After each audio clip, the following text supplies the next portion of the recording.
in a lot of what you've spoken about, you've spoken many times about your sort of this part of your identity, about the fact that you are several sort of nationalities mixed in together.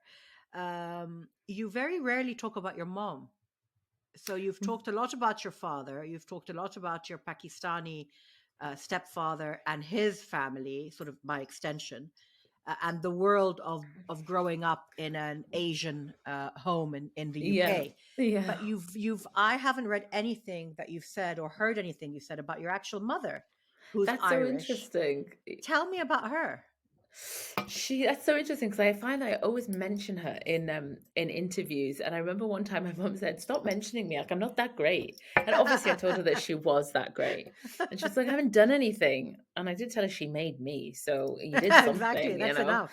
Right? You can retire on that. It's fine. Absolutely, absolutely. But yeah, my mum's Irish. She lives in the northeast of England now. She's a remarkably intelligent woman. She home educated me and my brother. So she took us out of school when we were about 6 because she just felt like we weren't learning enough and the education system wasn't good enough, and taught us everything that we know until the age of Wow, 16. And then when we that's were incredible, 16, Selma. yeah, remarkable. It It's a really is. I mean, remarkable I woman. mean, for someone who did that to say that she's done nothing with her life, I mean, give her a medal. That's incredible. I know. It I know. really And is. Yeah. I And very think difficult to do. Yeah. right, and I think since lockdown, when parents had to home educate their kids, they realized they Absolutely. realized just how hard Absolutely. that was. But Yeah. yeah, she's a brilliant, brilliant mind, and just didn't really think the education system was benefiting us. And I have to say, we didn't have formal lessons when I was a kid. We didn't sit down from 9 to 10 and do maths and then English. That just wasn't the way it was. She would take us to museums and to lectures and to workshops, and we went on bike rides around the country and Mm, just learn as we yeah. went through Yeah. life. And when I asked a question, she would send me off to the library to figure out the answer myself Hmm. and come back and Hmm. tell her the answer. So it was this amazing, Very free, self-sufficient way of learning, actually. yeah, very sad. And if Yeah. I wanted to find something out, she would say, you Yeah. know where the library is, go and ask the woman and Yeah. ask how to do it. And And today in your daily life, I mean, you're not married, are you? no, No. And I mean, because I'm really close to my mom, and I always have been. And do you turn to her for the big things in your life? Do you consult her? Do you ask her advice? Um, do you how I mean, is that part of your daily life with her? Do you turn to her for things like that? yeah, not even the big things. I will call my mum and ask her how I need to hang this picture frame on my wall. It's all those adult things, Yeah. and I'm like, I don't know Yeah, how to yeah. do this. What's the best way Yeah. to do this? Yeah. Yeah. Yeah, no, I do. She's brilliant. There's no one better than her. Mm, So I mm, will mm. ask her advice on things a lot. We live in different cities, right? My family doesn't Yeah. live in the same city as I Yeah. do, so I don't see them as often. But they're all there. And in terms of your career, because you've been very outspoken in certain things, and you've been Mm. very vocal about your relationships and the nature of your relationships with various boyfriends. How has she been there saying to you, go for it, say your truth, say what you want, don't worry about what people are going to say? Because there are some people of a different generation who wouldn't understand, who wouldn't be as supportive. How was that with her? Yeah, and listen, my mum is muhaggaba and very devout. And does she love that I walk around talking about sex? No. Would she rather I didn't? Yes. Both, like my mum and my dad, right? They would love it if I wasn't so vocal about these things. But my mum, like I said, is very smart. And so she knows, I think when I was growing up, and I wasn't always as vocal, that kind of comes with age. Yeah, and maturity and knowing Right. yourself and so on. Yeah. And I think she was smart enough to not ask certain questions when I was younger Yeah. because I think she already knew the answer and knew that it wouldn't go anywhere positive. She was smart enough to look away when she had to, which is not, I mean, there's no leniency there. My mum was very strict growing up, but she was smart enough to know when to push and when not to. You finished your studies in the UK, then you came to Egypt. So you came what, on a quest to find a little bit who your dad was, your family? I think a quest is a lovely way of putting it. Yeah. So I had been raised in the northeast of England, born in Egypt, but raised in the northeast of England with an Irish mother and a Pakistani stepfather. So I came home every day and no one looked like me outside of the house and no one looked like me inside of the house, right? So it's this real dissonance when no one actually looks like you. And so you don't know, even you don't know where you quite belong. And I had this yearning for Egypt, and I had this, and we'd gone back when I Yeah. was a kid, and every time I went back, all my aunties would tell me was, "Oh my God, you are the spitting image of your father, and you look like him, and not even that, you act like him. Your mannerisms, you have the same humor, and how do you have the same mannerisms when you were never together in a Yeah. room with each other for that?" It's unbelievable how that is. Yeah. Uncanny. And Yeah. so I was constantly fed this narrative, and I was like, I wanted to go back and I wanted to learn the language properly and I wanted to spend time in Egypt. And I did a degree and I did a master's, and I had spent 4 years in the library because I am a diligent student.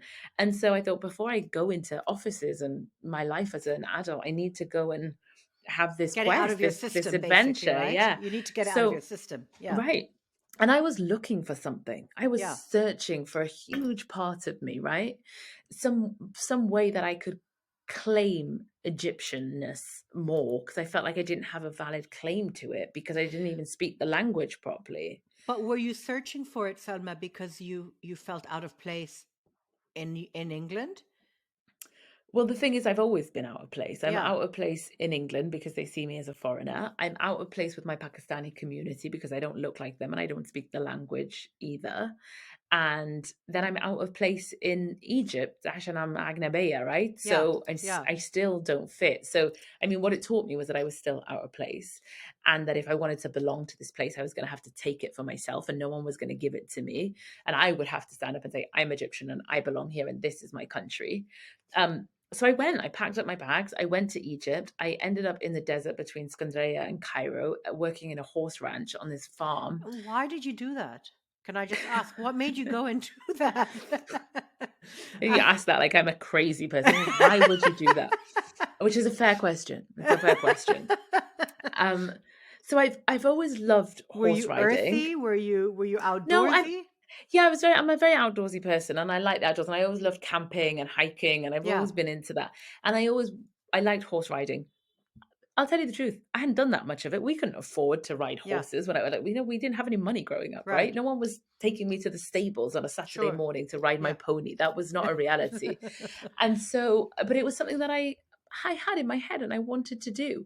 And so my mum had a friend who had gone out to this convert who had gone out. She converted to Islam years and years and years ago, this white woman, and she had gone out to the middle of the desert between Scandria and Cairo. She'd bought this farm, and she was going to make this farm, this retreat. And so she'd gone out on her quest, right? But my mum said, my friend's out there. She's running this farm. Why don't I see if she needs any help around the Yeah. farm? You can go work there. And I said, great. Yes, brilliant. I can ride horses. I can do this thing that I've wanted to do for so long. And I can go back to my birthland, right? So I get on the plane. I can get picked up at the airport, and I go straight to Scandria. Like, well, it's not Scandria, it's Yeah. between, It's a okay? desert road. Yeah. It's like nowhere, okay? And then for the next 5 months, I work on this farm. I get up and my responsibility was the animals. I mean, what qualified me for that? Nothing. But I am a But huge believer that whatever I lack in ability or talent, I will make up for in hard work. So I got up every morning at 4 o'clock in the morning, and I milked the cow, and I let the chickens out, and I fed the chickens, and I fed the goats and the sheeps and the rabbits, and I mucked out the stables, as you know and the presumably you learned the language because you're talking to people around you who are working with you. Right. So my boss, my mum's friend, was the Yeah. only other person that spoke English, and all the farmhands didn't speak a Yeah. word of English. Exactly. So I actually learned like very specific farm. So I got back when I did get back to the city, like I knew the words for Farm rake. jargon. Yeah, like I knew how the words for rake and hay and stables and stuff, but I didn't know how to order in a restaurant. Do you know what I mean? So it was really I it love was this quite story. It's it hilarious. was really strange, but I learned so much.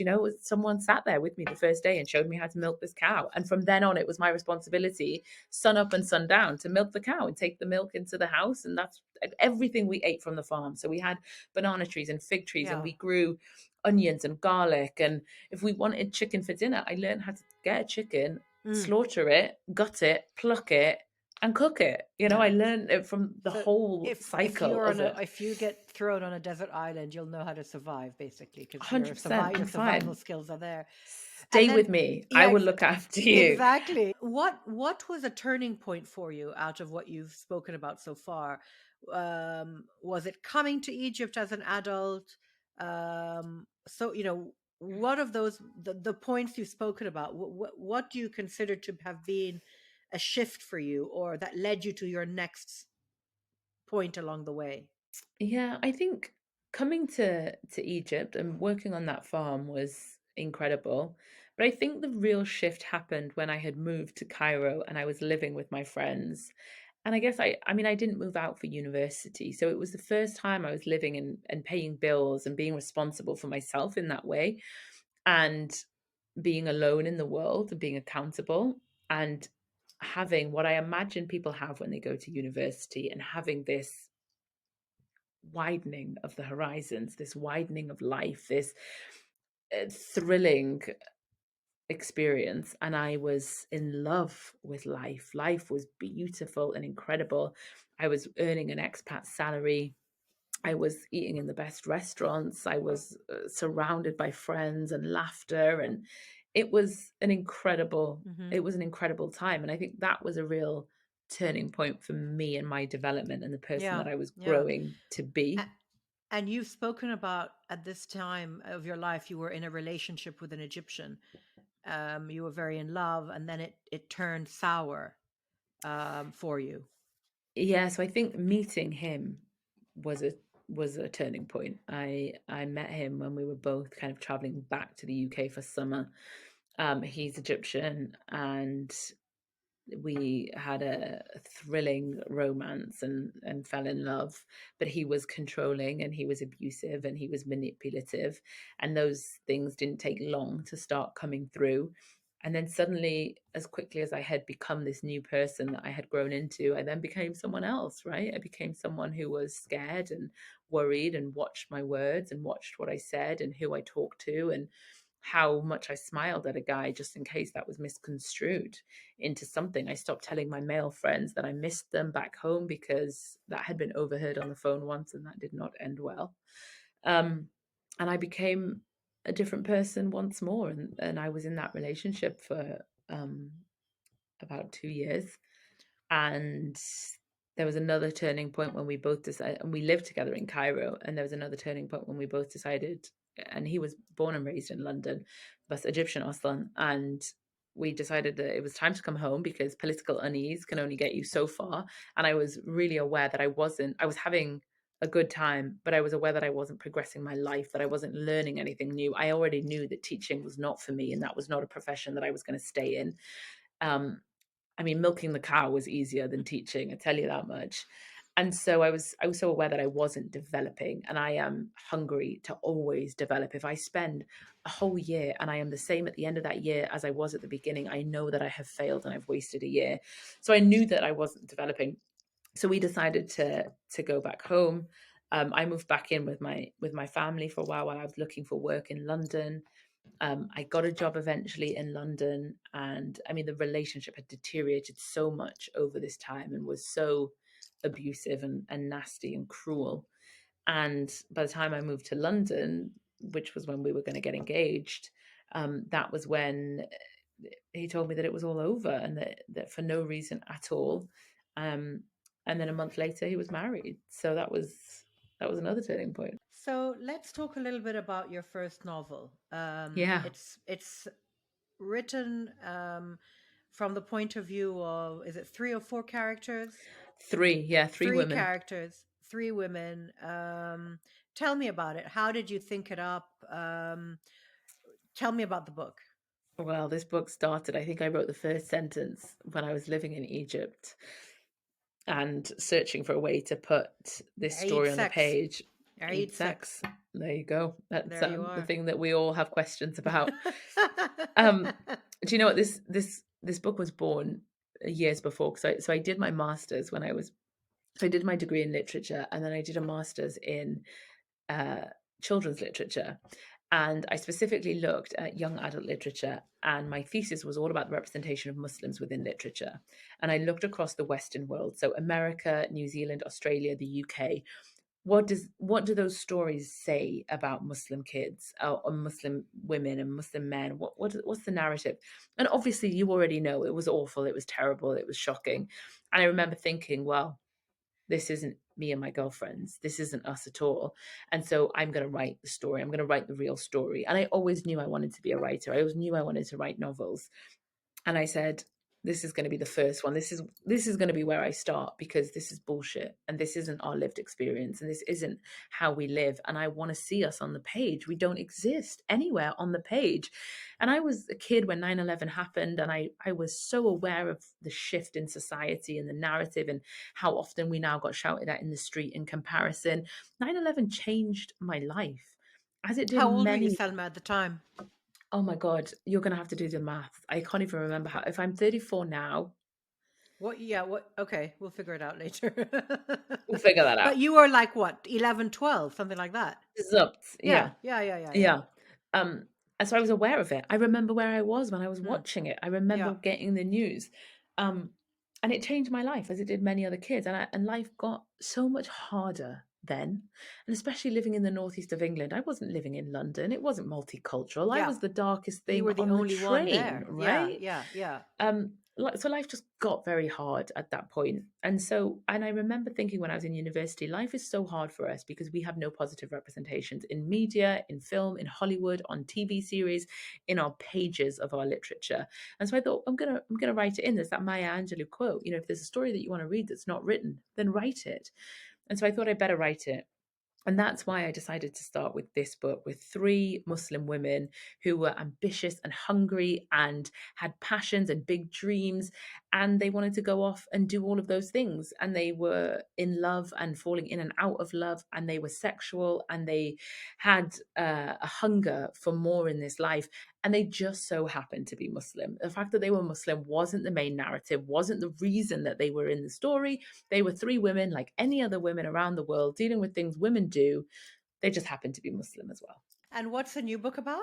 Does it follow on from this, or is it a completely different thing? Completely separate, but of course it's about women because they Yeah. are the lives that I'm interested in. Yeah. Yeah. It's called After, and I'm not allowed to say anything about it at all, which is so annoying. But I will be you will be the first one I tell about it when I'm allowed. But I'm And very excited about it. when is it due out? When are you meant to It publish? won't be for like a year and a half because we're in Right. edits at the minute, and publishing is a long Oh, so process. so yeah, I know. So you're done, right, with the actual writing. You're in the editing Oh yeah, phase. yeah, we're in the Yeah, editing okay. phase right now. So, but it's really, really exciting. It's all about kind of what it means to be a woman in this Mm. world, loving a man, and it's I'm really excited about it.